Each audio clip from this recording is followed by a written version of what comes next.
Okay, so we are recording. So welcome to the recruiting and team building masterclass. Yay! So I actually have a lot of new stuff to share with you. But the first thing I want to talk about is why do we want to have a team, right? Obviously, you can make decent money in Mary Kay just selling products. So why do you want to have a team? Like, what are some reasons you guys want to have a team?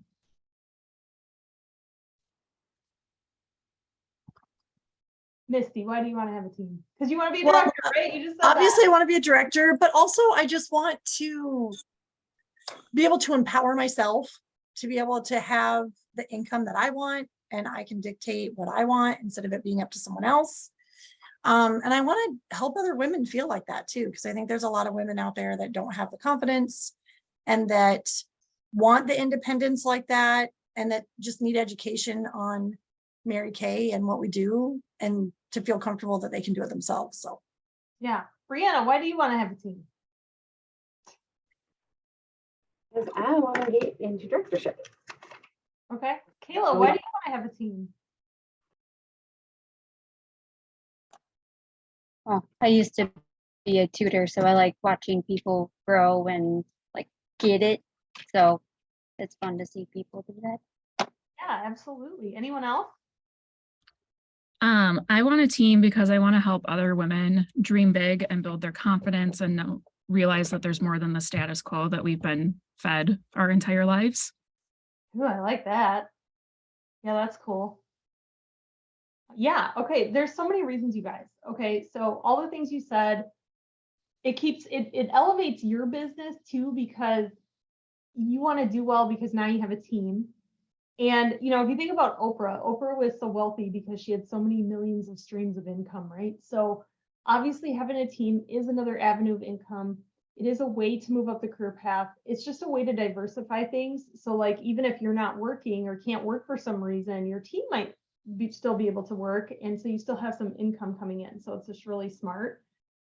So I know a lot of you know this story about me, but I used to be one of the worst recruiters in all of Mary Kay, because I basically joined and I said, nope, I'm not doing that. I'm not team building. I don't want to have a team. I want nothing to do with it. And, my director wanted to do practice interviews with me. And I was like, nope, I'm not doing that. I don't want to have a team. And so she kept like bugging me about it. So I was like, okay, I'll pick 3 people I don't even like to do it. And it really was a turning point for me when I realized that, when my college friend, Angie, wanted to join me, and I was like, you do? It's like this moment of like, oh my gosh, like, it's not about me. What? I was 22, you guys. Okay. So give me a little grace here. Okay. So, and then I got it. It was like a shift for me. And I was excited to build my team. And now I'm one of the best recruiters in the whole company. Like, I've been done quota sharing 9 times. I've been in the top 20 several times. And it's because I genuinely am sold out on the fact that I really believe that Mary Kay is one of, if not the best, I think it is the best business opportunity for women. And I can confidently say that because I tried owning another business all on my own before I was in Mary Kay. Okay. So I kind of had a taste of that, along with like a mini taste of the corporate thing during an internship at a public relations firm. So my first point that I want to make, if somebody who has the worst attitude about it can go from the worst attitude to a different mindset and then go on target for their car 1 month later after changing their mindset, it is proof that team building simply is a mindset. Okay, so that's point 1. Team building is a mindset. So what does that mean? It means when you go and do appointments. Now, if you're new, you'll develop this over time, right? But someone who goes to a party with a selling mindset is thinking the entire time, like, well, how much am I going to sell? And they're worried about like the ins and outs of talking about the products, and they're excited about selling. Somebody with a team building mindset knows they're going to sell because our products are amazing. Like, when I go and do a party, I don't even think about selling, yet I'm on quota sales every single year, right? So, but I'm going to that party thinking, I can't wait to see who my next red jacket is, or who my next like lifer is, you know, the person who's with me forever. And it's like we do this thing, big thing together and all that kind of stuff. So that's a mindset shift. That might be a shift for some of you. There might be quite a few of you that are still selling mindset. And if you happen to recruit, you're excited about it. But if you really want to build a team, it's going in with that team building mindset, and you will sell, I promise. Okay, I just had $2,000 parties this month, so you're going to sell products. So it is a mindset. So I'm going to be talking a lot today about how to recruit, but mostly we don't always ask why we're not. Okay, why aren't we team building? Okay, so here's some answers. I just said, you know, like I said, it could be the mindset that you have. Most people aren't recruiting because we like to recruit on our terms. Okay, so here's what I mean by that. It means that you're only comfortable recruiting someone at a certain time, in a certain place, in a certain moment, when it feels not awkward, when the wind speed is 15 miles an hour north-northeast, when you think someone's into it, or you think it's a good time for them, or that's the key, you think it's a good time for them, or you think it's not a good time for them, right? You being the operative word in that statement. So in other words, we overthink it, right? And I've said this before, but what if asking someone to join your team was as easy as asking them to buy a mascara or not from you? And it is that simple. It really is. When you sell mascaras, people want to know what kind of mascaras you have. They want some info about the mascara, and then they buy the mascara. Recruiting isn't any different than booking.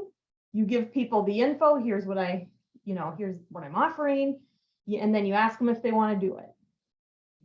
Okay, so each selling, booking, each has you tell them about it. Do you want to do it or don't you? You tell them about it. Do you want to do it or don't you? And recruiting isn't any different than selling or booking. You show them something and then ask them if they want to do it or not. The other reason you might not be team building is people recruit closest to the product. Okay, so what that means is that's like an old Mary Kay saying, like the closer someone is to trying the product, they're excited about the product, they were excited about meeting you. If too much time goes on, like weeks go by since they had that encounter, they're less likely, if it goes down quite a bit, to actually do it, because they forgot how excited they were about the products and about the appointment with you. So if you're constantly trying to recruit people, like go back and recruit people that you, I don't know, tried recruiting like months ago, it might be a wiser idea to shift, and instead of keep trying to recruit them, get them out to something again and then try to recruit them. Like sometimes we have to break that pattern of like asking them, sending them a signing bonus every time there is one. And if you're not hearing anything back, you might need to shift your strategy and just invite them out to something again, because they're going to reconnect with the product. And a lot of times when they reconnect with the product, that's when they sign up again, or actually sign up. Another reason we don't recruit, we buy into people's excuses. I'm going to be talking about this later. You guys, everyone on this Zoom probably told me they were too busy. There's no time. I don't have time for it. They don't have the money. Their husband won't let them. I mean, like we all had the same, I probably even said that stuff back in the day, right? So kind of where I differ from a lot of trainings about team building, you'll hear a lot of trainings on team building. In fact, I remember being a consultant where we would make these flashcards on how to overcome objections. So like on one side of the flashcard would be, I'm too busy. And then on the other side of the flashcard would be, here's what you're supposed to say when someone says that. But here's what I want you to know. Okay, women make time for the things that they value. Women make money for the things they value. Women will get their husband on board for the things they value. Like whatever the objection is, insert it into that sentence. Women will figure out how to wear makeup for something they value. So like, It's about value. And so I think that overcoming objections is a gigantic rabbit hole you do not want to go down. Okay, because here's what happens. She'll say, I don't have time. Okay, awesome. You use your mad problem solving skills. And there is some of this that will occur, especially if you have coffee with someone. They might legit just be like, hey, I think I want to do this. I need to know how I would make time. That's different than them saying, I don't have time. You show them how they could make time and you've like overcome that. Now it's something else. Now it's like, well, okay, I guess I have time, but I don't wear makeup. Okay, so now you overcome that. Well, I don't think my husband's going to let me. I mean, it is like this like tornado you cannot get out of. And so I just don't go in the tornado. I go in the basement. Okay, so like, here's what I do. I have always focused on what would be your reasons for doing this. So if you get in a tornado of, all the reasons why they wouldn't, remember, women make time for the things that they value. Women, will get their husband on board for the things that they value. So you have to try to show her what the value is going to be in her becoming a beauty consultant and being on your team. So questions I always ask, just like I said, what would be your reasons for doing it? How would it add value to your situation right now? Great. Let's say she says, I could really use the money. Then I take it a step further because you guys, all it takes to be a good recruiter is being naturally curious about people. Okay. So she says, I could really use the money. I always like to ask, like, what would you do with it? How much would you need? How soon would you be excited about making that much? And keeping her focused on that, because all women have, the legal scale where there's like that gold lady and she's holding the thingies. Over here's all the reasons why they can't do it, like they're busy, time, money, blah, blah, blah. Here's the value it would add. This isn't going to go away, but if this is heavy enough, it's going to tip the scale and she's going to say, I'm going to try it. Right. So another reason we're not recruiting, we're just afraid, right? We just are like, oh my gosh, what if I ask her and she like really does not like it? I always like to ask people like, Caitlin, is this something you would ever do? And sometimes they're like, oh, honey, not in a million years. And we just laugh about it. It's really not. I've never been, I can't say that I've ever been like sad or just mad or something at whatever, someone's response to that question. Another reason we're not recruiting, we do this thing where we're actually really excited about recruiting or team building and we want to do it. And so we meet someone and we're like, oh my God, Misty, you'd be so good at this. You should join my team. Oh my gosh, like Mary Kay, you join my team. It's like we come on a little too strong. I think I would use the phrase mouth diarrhea. Like it's just like, you know what I mean? Like we're a little too eager beaver. We're a little too extra for someone in that moment. And it's okay to give people confidence and compliment them. But it's one thing to be like, you need to join my team. You'd be awesome. There's a cooler way of doing it, right? It's kind of like dating. Like you wouldn't go up to a guy and be like, oh my gosh, please take me out. Let's go on a date. We would have so much fun. Like there's a little bit of a coolness factor to it, right? Okay. So those are some of the reasons we don't recruit. Sounding pretty accurate so far? Some of them? Yeah, okay. So first things first, to recruit, we need to talk about who to recruit. Okay, so here's an exercise you can do when we're done tonight if you want. Okay, you know how we have profile cards from parties like this? You could go, like if you're doing virtual parties, you could go on your spreadsheet. So here's what I do. Okay, so this is Christy Stanwyck. So I picture Christy in my head. Okay, this is what you do. Christy Stanwyck. I look at her card, picture her in my head, and I go, do I like Christy? That's question one. Do I like her? Yes, actually, I really like her. Question two, does she like the product? Heck yeah, she bought a lot. Okay. And question three, would I be mad if someone else recruited Christy? So do I like her? Does she like the product? Would I be mad if someone else recruited her? If my answer is yes to those three things, I either need to share the opportunity with her if she's closer to the product, or invite her to something new where we can reintroduce her to the product and then go through the team building process.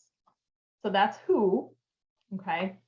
You might even, if you're a new consultant or you haven't talked to everyone in your life, go through your family, ask the three questions. Do I like her? Do I think she'd like the product? Probably. You know, sometimes when it's family, you know them well enough, you could answer that question for them. And then would I be mad if someone else recruited her?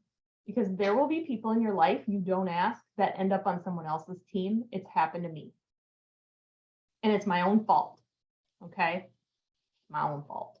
So go through your profile cards, look at each person and ask yourself those questions. I know some of you have done that before. Okay, so I'm going to introduce you to a thing I invented. This is an Emily Schutte original. Okay. It's my recruiting metric, I call it. It's called the phases of recruiting.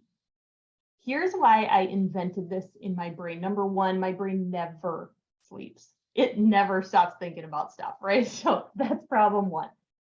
Reason two, I came up with this is because I kind of was frustrated at one point in my business where, how come I can recruit so well? I share the exact same process that I do at parties. Like, you guys have probably heard my training before. It's not even that special. I play like a corny game at my parties, or and like, how come I can recruit, but other people copying my same process are not able to? And it bothers me when I'm not duplicatable. Okay, so this is how this began. So when I thought about it, right, because that's all I do is think, I decided that no one has really created a metric for recruiting. And here's the thing, the career path is not necessarily that metric, because, right, we all know this, brand new consultant could come in, like Heather. Okay, Heather's on the Zoom. Heather's doing her kickoff party on Saturday. Hypothetically, she might have 3 family members that are excited to join her, and they all sign up, and they, you know, she's a red jacket, right? It doesn't mean that Heather is like the top recruiter in Mary Kay. It just means like there was an excitement level, people joined, right? So that doesn't, it's not an indicator of if you're learning this skill and you're mastering it, you're good at it or not. Make sense? Okay, so I call this phase 5 recruiting because recruiting happens in phases, right? And the reason I use the word phase versus level is because, unlike a level, a phase is something you can reach and move up from. When your confidence dips, it can go backwards. Okay, so you could be like a phase 4 recruiter, going strong month after month after month. Some life thing happens. You can go all the way back down to 2. Sometimes even 1, done it. Okay. And phase 5 recruiting is the pinnacle. That's the top level. And I'm going to tell you right now that no one on this Zoom is phase 5 right now, myself included. Okay. Phase 5 is like, it's like the pinnacle. So it's like, I've maybe been in it a few times in a few moments, but I haven't consistently stayed there. During the pandemic, I reverted down all the way down to phase 2 because my confidence went like this. Okay, so a lot of recruiting and team building, yes, it's a mindset, but it's also tied directly to your confidence level. How many of you would agree with that statement who've been around? Yeah, Misty, Stephanie, Alicia. Okay, so this is why confidence is important. So what I'm going to do is I'm going to tell you what the phases are.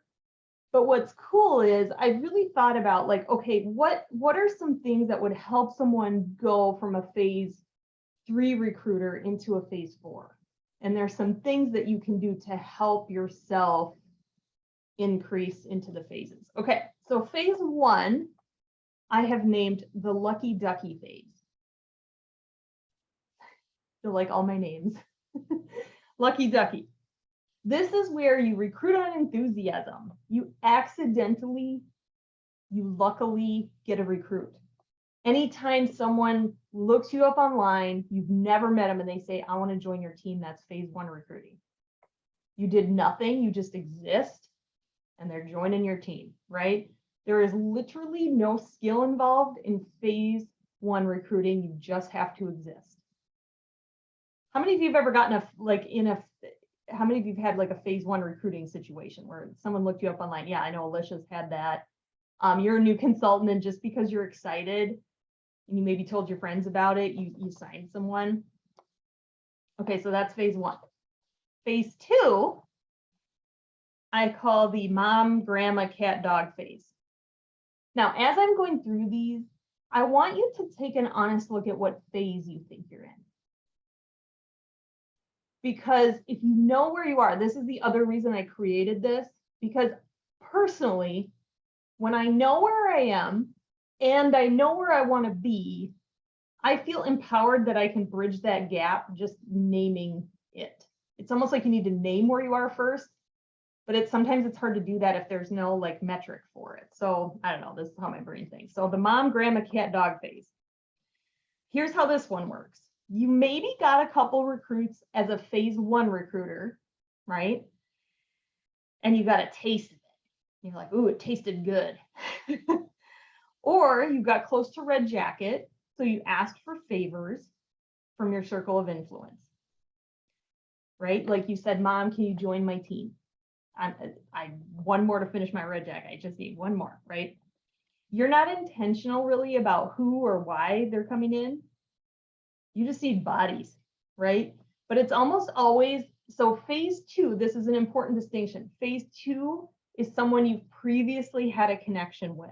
So it's like a family member, a close friend, high school friend, before you were even in Mary Kay, right? Or it's a really good customer that you bribe.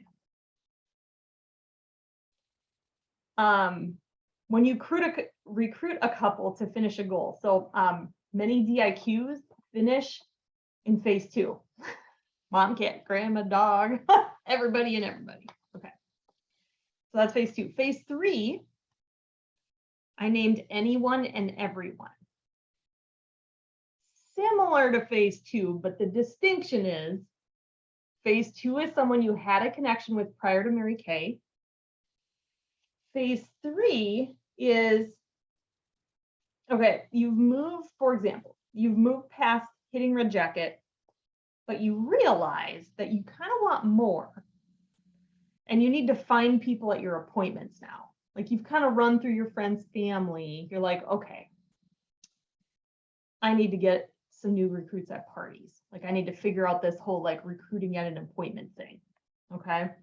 And because you have a certain metric you want to hit, right? Like DIQ or Red Jacket or, you know, whatever. You set out to hold appointments to find anyone and everyone that will sign up with you, right? Nothing wrong with this, you guys. Phase 3 ain't a bad place to be, right? None of these are bad or good. It's just where you are, right? There's no judgment at any level. It's just like, I am now here. This is where I am. And I know where I want to be. Let's look at that. Along the way, you get a little bit of everything. The good, the interesting, the extra interesting, and sometimes the gems. Okay. You're not really intentional about it. You're just like, cool, join, yay.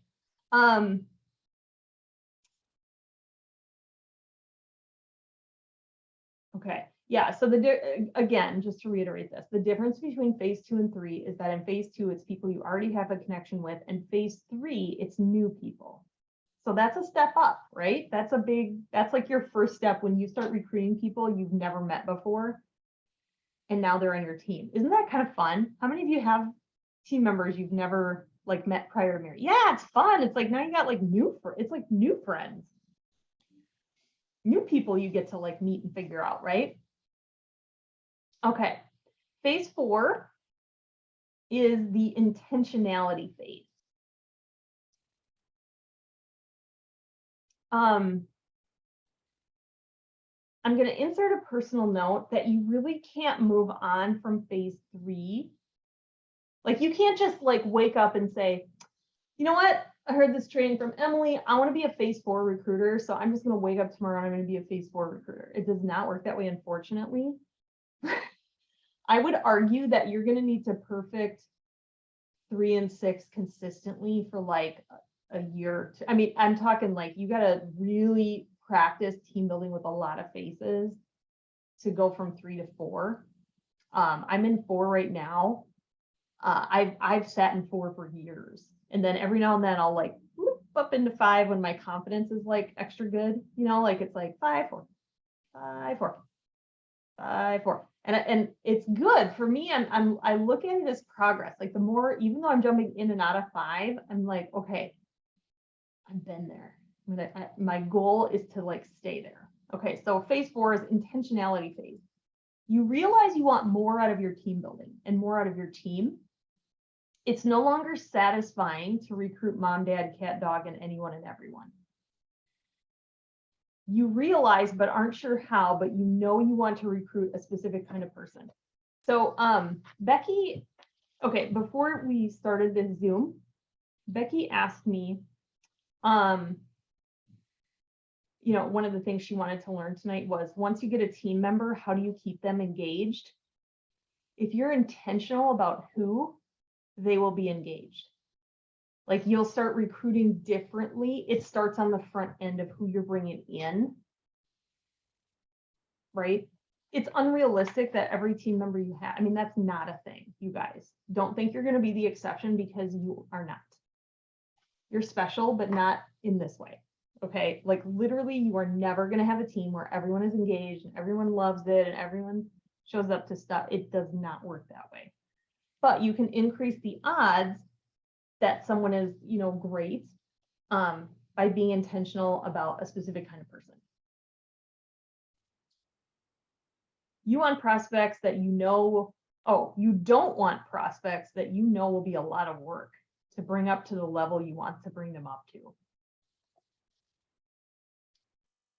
Okay, when you're in this phase, there might even be someone who maybe would, sometimes there's people that would want to join your team, maybe, but you'd have to chase them a lot, and you're just like, you just get to a point where you're not interested in chasing people. That's how I'll word that. You're no longer satisfied with narrow-minded people, small thinkers, and people who aren't going anywhere. Okay.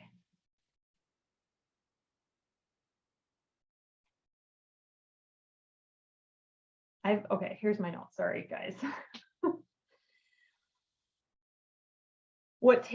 So how do you get to phase 4? It's a hunger for more career path, more like quality relationships. So here's some things that you can do to help yourself get here. Number 1, you have to like consistently see faces. It's just non-negotiable. You have to be consistently working full circle, meaning at every appointment you're booking, selling, team building, and then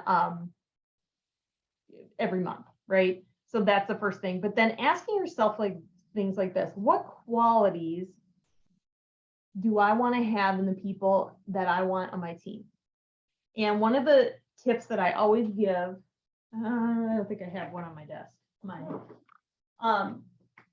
Take a piece of cardstock. Okay, this is not cardstock, but it'll work for all intents and purposes. Okay, here's what I do. So I take this, these are labels, but we'll pretend it's cardstock paper, really bright, ugly, I mean like the lime green cardstock or something. And you take a Sharpie and you write the qualities that you want to have on the women on your team. If we all did stop this Zoom and did this right now, we would all have a completely different list. We might match up on certain things, but different lists. So there's no right or wrong answer to that. It's what do you want in the qualities on the women on your team? And you write those in Sharpie all over this. And then what you do, okay, this is what I do because it's annoying. You take your date book. I keep a date book like this, and you take your cardstock and you just like set it in here. You don't stick it in a folder, okay? Because you know what happens. It'll like constantly, and you're like, oh, what's that thing that fell out of my date book? It always falls out. It drives me nuts. But then I look at it and go, oh, it's by qualities, right? Before you go to a party, look at the list. Before you go out lead generating, you look at the list. before you go to bed at night, you look at the list. In fact, one of our adorable gals in our team, she used to put something like this in a sheet protector and put it right where she puts her feet when she wakes up in the morning. So she looks at it. Okay. It was an affirmation, but you could do that with this too. Because what happens is, right, we have this thing in our brain called the reticular activating system. So when you put your brain to work and you tell it, okay, this is what I'm looking for, suddenly you start seeing it everywhere. It's like the whole, nobody has a blue car. Then you buy a blue car and suddenly every freaking person in the Target parking lot has a blue car. That's what that is. That's your brain doing that. Did you know that? It's like, you know, before I was pregnant, I never noticed pregnant ladies, and then suddenly I'm pregnant and they're everywhere. Like everybody's pregnant. It's weird. So put your brain to work and make your list of qualities that you want to have. So that's one way to help yourself get into the phase 4, is to be intentional about who you want to have on your team. And like if you're working with your team members too, it's like, have you given any thought to the kind of team you want to have? Also look at, if you already have some team members, right? Another way to like look at this might be, what qualities of the team members I have already are my favorite? What do I love about my current team members?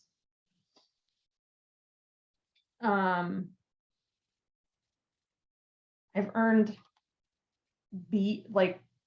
quota sharing B's upon B's in phase 4. Most directors are in phase 4. It's a higher level of recruiting with intention behind it. Okay, now we're going to talk about phase 5. Phase 5 is what I call intentional high vibrational team building. Intentional high vibration recruiting. Okay, you move on from just proclaiming the qualities you want in people you recruit to wanting to recruit a specific type of person who matches your vibration level, like someone who matches your confidence level. This is like next level recruiting stuff. You want women who want to work and want more out of life and are willing to pay the price and work for it. You want a quantity of quality. Now, here's the hard part about phase 5. It's rooted in some truth about yourself that you maybe don't even know yet. Also, you are not in phase 5 if you are not medaling every month. And a bronze medal is 3 agreements, meaning 3 new team members. A silver medal is 4 and a gold medal is 5. So if you're not doing that monthly, you're not in phase 5. Like that is, in my opinion, a requirement of phase 5, because phase 5 recruiters are medaling every single month in and month out. Okay. So again, this is, no one on this Zoom is in this phase, including myself. It's where we want to be. So this truth about yourself. So here's how you figure it out. There's a message that you hear over and over, whether it's Mary Kay or in the world, and it bothers you. You don't know why it bothers you, but it bothers you. Ideas you don't agree with, people that trigger and frustrate you, messages that seem off to you. Okay, so if this is too conceptual, that's fine. It might be, my brain's that way. Part of intentionality and high vibrational recruiting is being emotionally intelligent and self-aware enough to figure out what your truth is, right?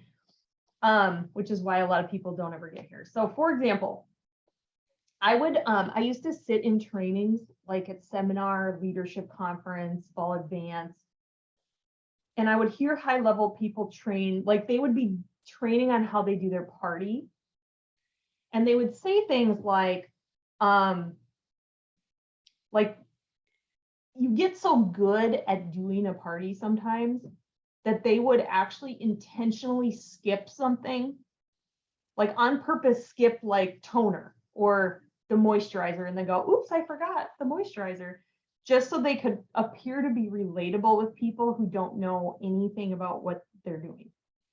So it's almost like dumbing themselves down so that people at their parties would want to, join their team because it doesn't look hard. that make sense? You guys know what I'm talking about? Okay. And there might even be people in the Zoom who've heard these trainings. It's fine. There's nothing wrong with it. But it would just always bother me. Okay, this is like years of me trying to figure out why this bothered me. I could feel it in my body when someone would say something like that. And then it hit me a year before the pandemic. And this is the thought I had one day. I thought, so what you're telling me is that even though I've spent years, car miles, and hours of my life perfecting my craft and taking pride in getting good at what I do, that now I'm supposed to play dumb so that people at my parties feel comfortable around me? Are you kidding me? Right? It's just like, in no other job do you get really good at something and then like play dumb that you're good at it so that people around you feel comfortable. That's not a thing we should ever be doing, right? So sometimes you got to sit in your own discomfort about something and be like, why does that bother me, right? I call it sitting in a wet diaper. So I sat in a wet diaper about that one for a while. So from that discomfort came the truth that is my like phase 5 recruiting truth. Yours is not going to be mine. Yours is something else. So I took that thought and I switched it and I said, I want to recruit women who see how good I am and how passionate I am and say, she's good. I want to learn from her. I want to be at that level too, right? And I believe I can get there if I join her team. Isn't that so much more empowering than I'm going to go into a party and like intentionally act dumb about something so that people feel comfortable? I want women who see success and are comfortable with it and want to match my level or surpass it. Whew. Here's what started happening when I had that thought. I would go to parties, being myself, doing my thing, and I would get people in the individual consultation that would say, wow, like you're so good at this and you have passion. It was like a legit, I had a lady say this to me, it was legit a really great experience for me to see your passion for what you do. I can see why you're successful. You don't meet many people that are as passionate about what they're doing as you are. She didn't join my team, but like, you know what I mean? It's that, okay, like this is me being me. Okay, other ways you know when you're in phase 5, right? So you have this truth about yourself, and that's the kind of women that you want. It's not just qualities on a paper like in phase 4. It is like they are matching your level of what you like in your soul, like what your soul needs, right? Meddling every month personally, talked about that. You have a lot of people that you've recruited. This is the other reason you know you're in phase 5. You have a lot of people that you have brought into the company that express interest in leadership early, right? So maybe they're a new consultant for a little while and they don't even know what directorship is, but they want to drink whatever Kool-Aid you're throwing down because it just looks really cool. Like they want more for their life, right? They're self-sufficient. They watch trainings, they come to things, they may have drama, but you never really hear about it. That's how you know you're in phase 5. And you can revert at any time when something takes your confidence down, right? So I do believe there is a phase 6. This is just like the side thought. This is someone in a high level leadership position, like a national sales director, who recruits phase 4 and 5 recruiters. That's phase 6. Okay, I didn't even put it on here, but okay. So look at those 5. Okay. If you want to share what phase you think you're in, like I said, there's not a bad one. You guys, I still recruit in phase 1. I get lucky sometimes. Sometimes it's just luck. It's all good. So where are you and where do you want to be? Right? Okay, so here's some tips for you on how to recruit using this, right? This info I just gave you. So if you're someone who's just kind of gotten lucky, right? You're phase 1 and you're like, okay, it's kind of fun to have a team. I want more of that. Okay, phase 2. Yeah, awesome, Missy. Between a 2 and a 3. That's great. I agree with that. So phase 2, okay, so if you've just been getting lucky or you're a new consultant, share the opportunity with your family and friends. How do you do that, right? let's say you want people to know what you're doing. And here's the deal, you guys. We need to get this thing out of our head that we only want people to listen so that they join. There are literally 1,000 other reasons why I want people to hear the information. Here's just some of my favorites. When they listen, they're more supportive of what you do. So even if they are a -10 on the interest scale for themselves, they're like, oh, this is actually really cool. I'm glad you're doing this, Heather. Okay, so that's one reason. Another reason I like people to hear the information is they could be a talent scout for me, right? Like they might hear the info and go, girl, this is so not for me. But I have this friend that I think I really think this would be good for her, right? So now you've got them thinking. Number 3 reason I like to share, even if they're not interested, is misinformation is like wildfire out there. Not just of our company, but we've been lumped in with all the other, scammy McScammersons that are not like legit, that don't train their people, that it's not even like they don't even sell a product, right?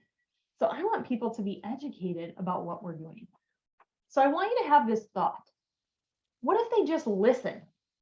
Right? We get so, again, back to the beginning when I said one of the reasons we don't recruit is because we decide like, well, she's probably not going to be interested, so I'm not even going to ask her to listen. You guys, just ask to listen. Just listen. I don't care if they're not interested, because there's so many benefits, even if they're not interested. So if you're phase 1, you've gotten lucky, or you're just new and you're enthusiastic about it and you think, I'm having a blast, I kind of want other people to be around these people. Have your friends and family do the career survey. This is why we also do pearls of sharing, where, when you have when you're new and you have 3 people do the career survey, you get pearl earrings. When you have 6 do it, you get a bracelet. And when you get your first team member, you get a necklace, right? So you're introducing your friends and family to Mary Kay. Invite them to one of our Facebook Lives where they get to hear the opportunity, right? So that's all you have to do. It's just ask people to listen. That will take you instantly from phase 1 into phase 2 with your circle of influence already. Okay, phase 2 to 3 is now you have to learn. Okay, there's a time in every consultant's life where she goes, I want to recruit people for my parties. How do I do that? Okay, so this is kind of the meat and potatoes of how. And I want to show you this. Oh, not that, my messy desktop. Here you go. Everything you need to know how to do this at appointment. So whether you're doing a facial or you're doing a party, how do I give people, how do I just have them listen at the party, right? Versus doing a career survey or whatever. So if you click on consultant education center, and you click on full circle success right here. Okay, so we have like booking, referral game. Okay, look at this little gem here. I've got everything you need. I actually have a video on it of how I share the opportunity, how I play what's in my bag. It is not a life-changing game by any means, but it gets them the information. Okay, so I'll show you this here in a second. So it doesn't matter if you do a game or if you just talk about it. The information that we share, if you're wanting to go from phase 2 to 3, is an acronym. Okay, so this little document here, I'm just going to save it because then I think I can make it bigger. It's a web thingy. I think I would have. I can't save as a picture. Whatever. If you click on this, it's not opening for some reason. Oh, here, this is the one. It makes an acronym called Mrs. CAB, MRSCAB. Here it is. Okay, so MRSCAB. So it doesn't matter if you play what's in my bag. If you just do a question and answer ticket game, you play the purse game, I'll kind of explain how these things go. This is the info that we cover. So M stands for money. So in some way at your appointment, you want to talk about how do we make money? Okay, recognition. Okay, you want to talk about the recognition. Ignore the what this is thing. Self-growth, you want to talk about growing personally and the community. The CAR program, and which is also like prizes and recognition, the advancement and the advantages and the flexibility. So no matter what you're doing, here's some, you could print this out and literally read this at your parties. Because you know that is like your flip chart for recruiting. Okay. I need to update some of this because it's not like you get a little more cash for the cars now, but you get the point. This gives you an idea of what to say about each thing. Okay. And this also tells you how to team build at your parties. Step 1, tell your I story at the beginning of the party. An I story is just how you got into Mary Kay, what you're excited about. There is a document on our website somewhere. Hold on, people. I know I put it on here. And it's how to create, where did I put that? There, I do have a document on how to create your I story with power, like how to do that. You know what? I'll post it. It's no big deal. I got to put it on the website clearly. So telling an I story at your appointment so people kind of know, because you're going to walk into parties and they're going to be like, so how long have you been doing this? Like, tell me about how you got into this, whatever. Okay. And then, you know, watch me tonight, see if you could ever see yourself doing this. You play the game at the end of the party, right? And then you have them fill out a 1 to 10 form, which looks like this. Heather, you recognize this? Heather filled it out like 10 days or 2 weeks ago, right? So it's a 1 to 10 form, which it just has some feedback questions. These are on my website. These are on the website. 1 means they would never ever do Mary Kay. Like I always say, you know, if I'm with a bride, I say you'd rather eat hot dogs off the floor than at your wedding than join Mary Kay. That's a 1. You know, something funny, or I'd rather cut my toes off. I just think of some funny thing. You can say any number. You can't say 5 because we live in the Midwest. You must remove 5s from all forms. And then 10 means I would totally give it a try. I would, you know, sign up today. You can say any number in between. So you have them fill out this form. Okay. I don't know, you can print them on different colors of paper. Clearly I have. And then here's what I say in the individual consultation if it's an in-person thing. Okay, so you got this 1 to 10 scale. I would just say, hey, Missy, I see you were a 3 on the interest scale. Tell me about that. How many of you think you could do that statement? Brianna, I see you were a 1 on the interest scale. Tell me about that. You're not saying, join my team. You're just like, tell me where that comes from. Like, tell me about that. This is how I open up a conversation about what they put on this. Y'all, I've had 2 sign up. First off, sometimes people get, I think some of the fear that you get at appointments, you look at this scale and you think it's like a blood contract. Like, oh, she put a 2, not interested. Y'all, sometimes they think they're rating like, I don't know, like how you did at the party, which is also not good to put a 2, but you know what I mean? Like sometimes you get confused about what's the scale about? Sometimes there are 2s that just don't have the confidence to say 10, but there's this thing inside of them that is kind of like wondering, like, I don't know, would it be for me? So I just ask them about it. I see you're a 3 on the interest scale. Tell me about that. Then we start talking about it. I remember having like an hour-long conversation with Brianna Brady when I recruited her. Then I say, you know, besides the feeling of the discomfort of starting something new, what would it take for you to go from a 3 to a 10? And then you let her talk again and you have a conversation about it. And then ask her if she wants to join your team. I had a blast with you tonight. Would love to work with you. You seem excited about it. What are you thinking? Do you want to buy a mascara? You guys, it's literally that simple, right? And she might say, oh, I don't know. Then she's going to tell you, now is when you can get sucked in the tornado.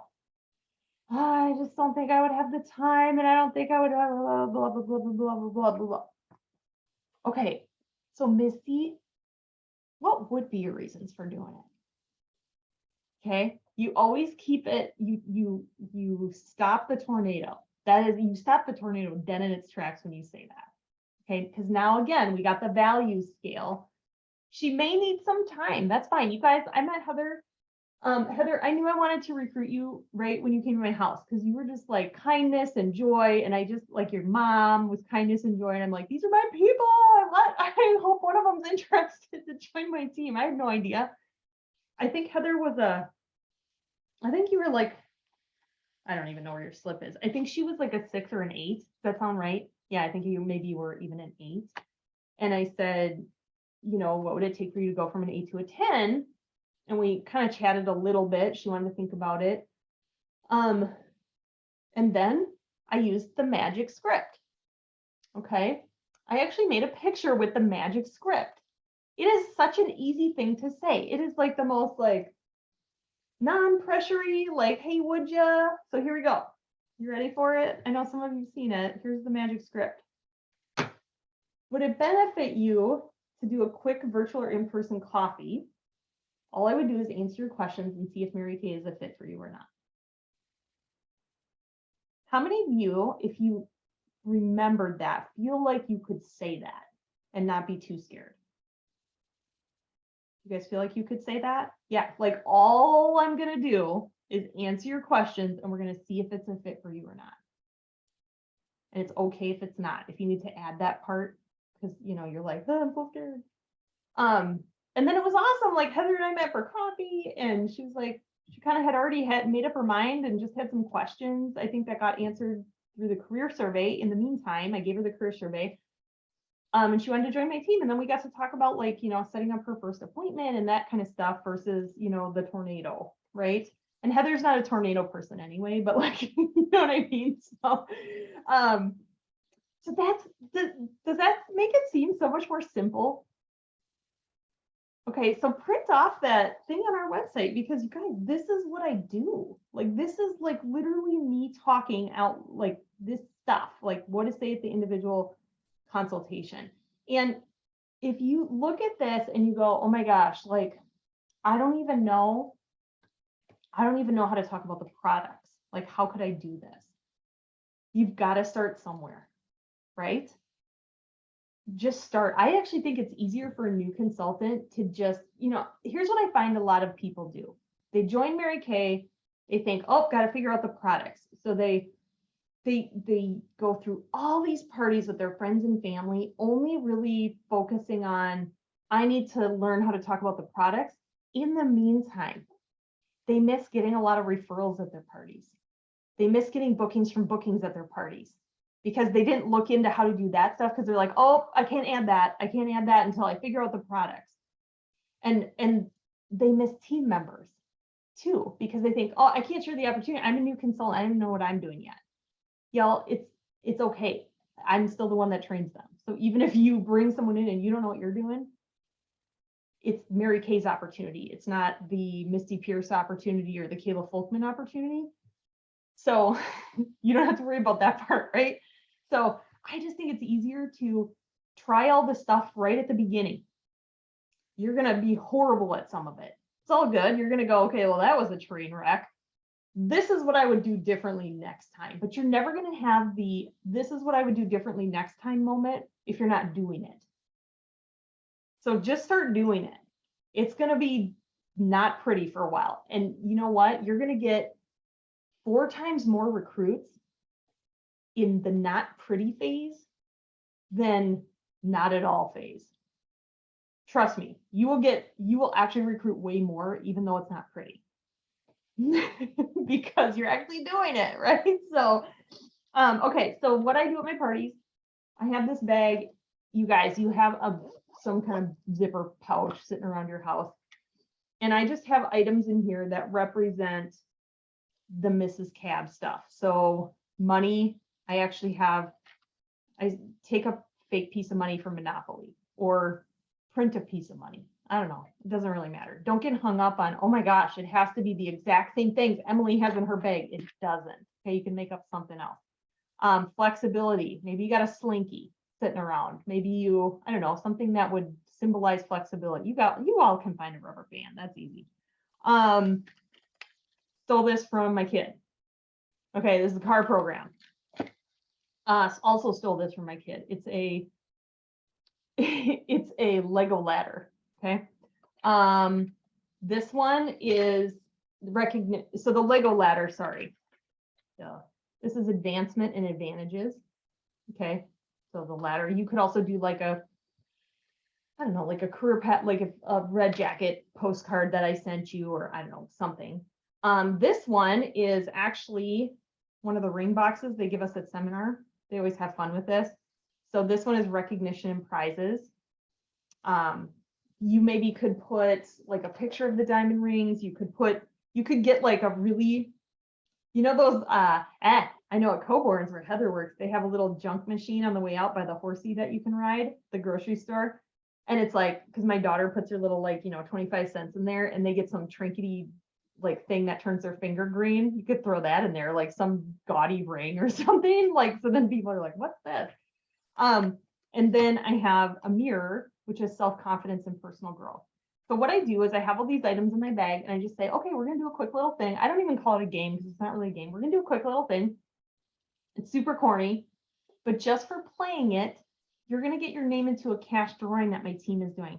Our national area does a gift card drawing every month, and people get their name in just for listening about the opportunity. So I just say, you're gonna get, who would like to get their name in a gift card drawing for $150 worth of gift cards? Who would be excited about that? They all raise their hand. Awesome. We're gonna do this quick thing called What's in My Bag, and just for humoring me during my super corny game thing, you're gonna get your name into a drawing 5 times for just listening. And people never get mad when I do it. They're always like, oh yeah, okay, cool. And then I say, okay, I've got some stuff in a bag. You can look in it. Just pick something out that interests you and hold on to it. Okay, so they pass the bag around. Maybe everyone gets the thing, maybe they don't, doesn't matter. And if there's like 4 people and there's 6 items in the bag, like you do the other 2. And you say, okay, once they'll have a thing. Each one of these items represents a benefit of being a Mary Kay consultant. So you're gonna take your item out and you're gonna guess the benefit. Okay, now some of them I realize are easier than others. Usually the person with the car is like so smug at this point. They're like, hey, I get this. And then you go around, and then, so the one girl will say, well, this rubber band, I think it stands for, or no, this one, they always do this. This chair, I think it stands for because like you can work from home. And then you have to politely go, oh, that's such a good guess. It's actually for recognition. And then you say your blurb about recognition passionately and excitedly. What do you love about it? Add in your own like flavor, sprinkle it all over the place. And then, okay, who wants to go next? And you go around and you have them do this, right? And you use that document that I just showed you. And then at the end, you can let them ask questions if you're comfortable.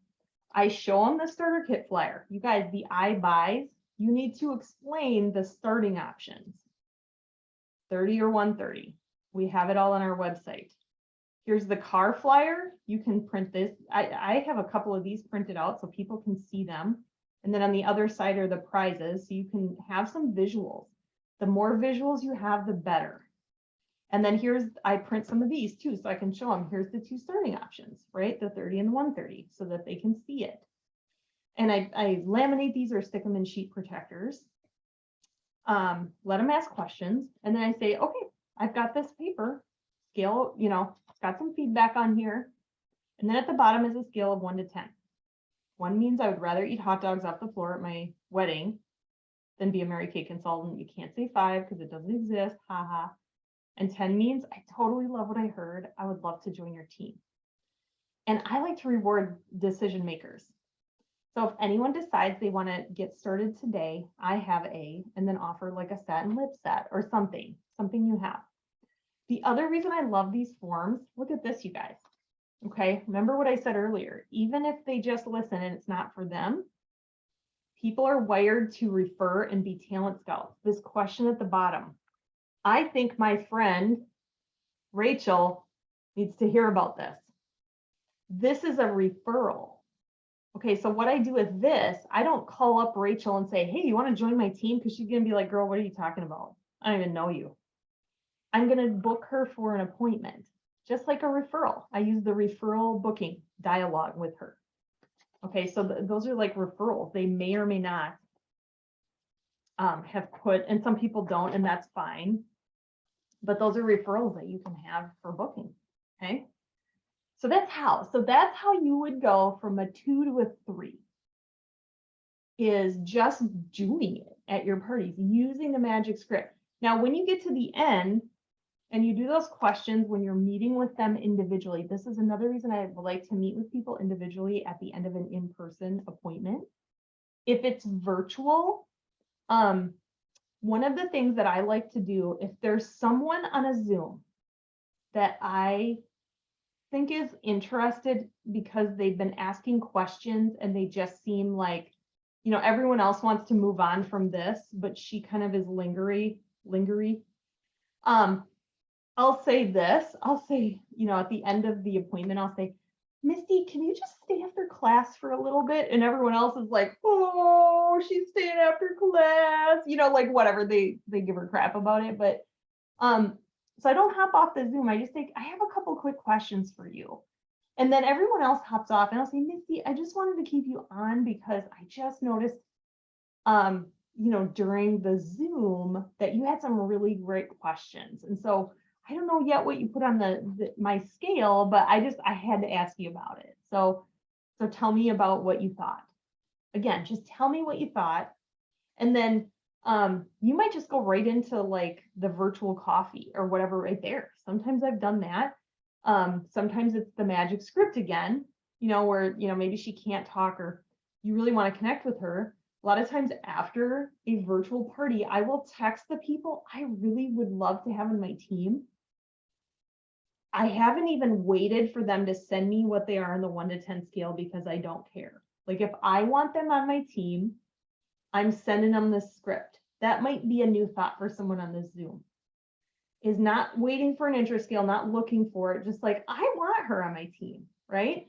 Would it benefit you to do a quick virtual or in-person coffee? A lot of times I'll text this and it starts the conversation one way or the other. It's actually really cool. And that's the other thing, you guys. When you start going from phase 3 to 4, it really is this simple. You start learning to use your intuition and your intuition. Like, what is your gut telling you about the people at the appointment? And I think sometimes we have this like Midwestern intuition that we think is our intuition. It's not. Midwestern intuition is like, oh, don't ask her. She's got 8 jobs and 12 kids. That's not intuition. That's you prejudging. Okay, just be clear on that. Sometimes you got to like decipher this in your brain. Your intuition is, I like her. She likes the product. Holy cow, she's got 12 kids. She needs this, right? Like, and I could tell on the Zoom she was hungry for something. That's your gut telling you to pursue it. And there are people, I don't pursue everyone really hard, but there are certain people that I am like, I know this woman is supposed to be on my team. I don't know how, and not like in a psycho way or anything, but it's just like, my intuition is like sirens going, this woman is supposed to be on your team for whatever the reasons are, right? So I worked on Misty for a couple of years, but I knew Misty there was an important reason that I was supposed to recruit Misty. And so those are people that I will consistently check in with until I know one way or the other what they're thinking. And that's okay, because some people aren't going to sign on the spot. That's the other thing. Sometimes you have to layer them, give them more info, invite them to a bunch of things. And then sometimes it just takes something in their life changing that shifts everything. So again, just to recap, I know it's going long. I could talk about team building for like hours, but I'm not going to do that. Mindset, right? Switching your mindset to team building, do that in the car or take 5 minutes before your Zoom or your Facebook Live and just think about, sometimes it's just closing your eyes and thinking about, what do I want? Who do I hope to meet today? And every now and then I'll drive to an appointment and I have really good intuition about people because, like, for example, I already liked Heather before I even knew who she was because she was really good at like responding to me, and just like she was kind with her words. And so I already knew she was someone that I would want to have on my team just based on the person she was when we were working together, right? She didn't ghost me. I didn't have to chase her. She was excited about it. She was communicative, all those things.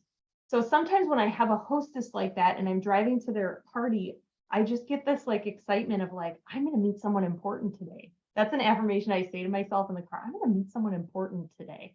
And I usually do, right? Because I followed my intuition on someone. And then I pursued we did this at the party. Then I looked at her sheet. We had the conversation in the one-on-one consultation. If she wasn't ready then, I used the magic script. All I would do is answer your questions and see if it's a fit for you or not. And I set up the appointment. I met with her and she joined. I just think there's a lot of pieces in there that we drop the ball on. Like maybe we get through this at the party and we do this, but then we don't really ask them about it. And we just think, oh, I'll send them a career survey. That's not going to work. You need to like do it then. You need to set up the appointment then and you got to be on it, right? Like that's what you got to do to really, really build your team and find those amazing women that you want to have. So does anybody have any questions or thoughts, or just like, was there anything that shifted for you that you're excited to, do differently or implement? So I have a question. Yeah. So one of the issues I have with in-person especially is when you can't separate people, right? Like there isn't somewhere to go, or you have to close the sales at the table, or you move them and then everybody else kind of drifts to where you are. I get super intimidated about asking people about the opportunity when others are around. And this is probably me projecting, because if it was me, and I know this is wrong, I would not want to discuss it with all my friends around. So how do you handle that? Do you still just ask with 5 people yammering like right next to you, or how do you do that? Because Yeah. that's the part I struggle with the most. Yeah, that's a really good question. So I've done appointments in studios, like dorm. I did a dorm party down in Rochester like 3 months ago, and there was a girl that I wanted to have a conversation with. I'm not above just having it in front of people. It's not my favorite, but again, my recruiting mindset is like, I'm not leaving this house till I at least have a conversation and know where she's at. But this is what I did. You gotta get a little creative. I said, hey, Kayla, do you want to come down to my car with me and help me with the products? Mm. Right? Because a lot of times when you're pulling product from your car, they're like, can we help you? You pick the person you want to have a conversation with to help you.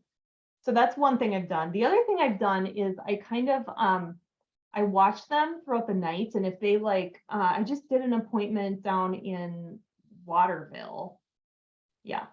And there was a lady I wanted to talk with. Well, I noticed that she went out to sit on the front porch to like, because the weather was beautiful and there was this like amazing sunset, and she was doing something with the dog. And I thought, I'm going to go outside, put something in my car, and then have that conversation with her. So I kind of like watched to see if they like set, it's kind of stalkery now that I'm saying, it's not weird when I'm there. It's just, like she's somewhere else, or I have her come help me at the car. But even like, if the table is like 10 feet away and I'm at the couch, I'm comfortable with that. Like, that's fine. Right. So I just want to have it. I'm not leaving that party without having it. And if it means I have to be uncomfortable and do it in front of people, I'm not above it. I mean, I might not like shout it. I might, and sometimes too, it's just like, hey, can I ask you something quick? And that's kind of a way, like usually when you say that to someone, they naturally kind of like turn away, at least turn their back on their friends. Like, hey, can I ask you something really quick? And that's what I would do. Good question, Misty. I like that. She's gonna go stalker mode. I'm just kidding. Oh, too funny. Anybody else have something?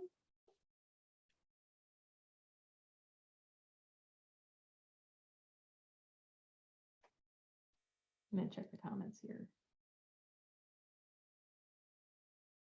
Okay. Yeah, I think a lot of you are between 2 and 3. Some of you maybe between, yeah, I would say like between 2 and 3. And Heather's new, right? She's never even hasn't had her first party, but this is what I love about Heather. She's on everything. She's learning, soaking it all up like a sponge. Whenever I'm at Coborn's, I'm like, hey girl. I love going to Coborn's now. I'm like, I'm gonna find. Yeah, and you know I'm what? gonna You're gonna, search her out the next time there. I know Missy, you'll see Heather, her. She's like know doing all you. the online shop or all the shopping. Then she'll follow you around, not because she's stalking you, because she's shopping.